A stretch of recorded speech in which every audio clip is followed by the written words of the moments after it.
ইসরায়েলের এক একটা যুবক, এক একটা কিশোর, তাদের জীবনের লক্ষ্য কি জানেন?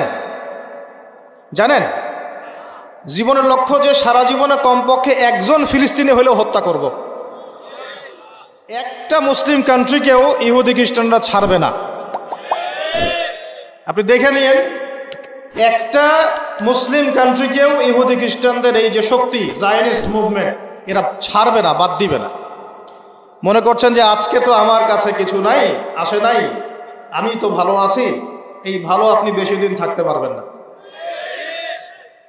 সবসময় তারা সামরিক আগ্রাসন চালাবে জরুরি না, মাঝে মাঝে অর্থনৈতিক আগ্রাসনও চালাতে পারে, বাণিজ্যিক অস্ত্র প্রয়োগ করতে পারে, স্যাংশন দিতে পারে, ভিসা নীতি বাতিল করতে পারে, অভ্যন্তরীণ রাজনীতির মধ্যে মাথা ঢুকাতে পারে, মুসলিমদের মধ্যে বিভক্তি সৃষ্টি করতে পারে, ওদের এজেন্ডা বাস্তবায়ন করার জন্য সুদভিত্তিক অর্থনীতি চালু করতে পারে, ওদের এনজিওগুলো গ্রামে গঞ্জে ছড়াই দিতে পারে, ওদের কাদিয়ানি মুভমেন্ট ছড়াই দিতে পারে, ওদের এই যে খ্রিস্টান মিশনারিদের তৎপরতা মুসলিম কান্ট্রির মধ্যে ছড়াই দিতে পারে। ওরা শুধু যে সামরিকভাবেই হস্তক্ষেপ করবে জরুরি না। ওদের ওখানে সবাইকে মিনিমাম 1 থেকে 2 বছর সামরিক প্রশিক্ষণ দেওয়া হয় প্রত্যেক যুবককে। এগুলো আপনারা জানেন?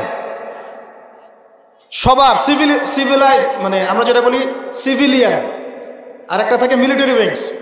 উত্তর কোরিয়া, চায়না, দক্ষিণ কোরিয়া, এই কান্ট্রিগুলোতে দেখা যায় সিভিলিয়ানসদেরকে কমপক্ষে 6 মাস বা 1 বছরের ট্রেনিং দেওয়া হয়, যাতে ওরাও যদি কখনো প্রয়োজন হয় যেন জাতি গঠনে ভূমিকা রাখতে পারে। আমাদের মতো মুসলিম কান্ট্রিগুলোতে এগুলো নাই এখন আর। আপনার জীবনের উদ্দেশ্য না থাকতে পারে, একটা ইসরায়েলের ছেলের উদ্দেশ্য হচ্ছে সে কমপক্ষে 1 ইঞ্চি জায়গা চায়, যেটা সে ফিলিস্তিনিকে হটিয়ে ওখানে দখল করবে। তার উদ্দেশ্য হচ্ছে কমপক্ষে সে ওই জায়নিস্ট স্টেট অফ ইসরায়েল গঠনে একটা ভূমিকা রাখতে পারে, অন্তত একটা ফিলিস্তিনিকে মারতে পারে।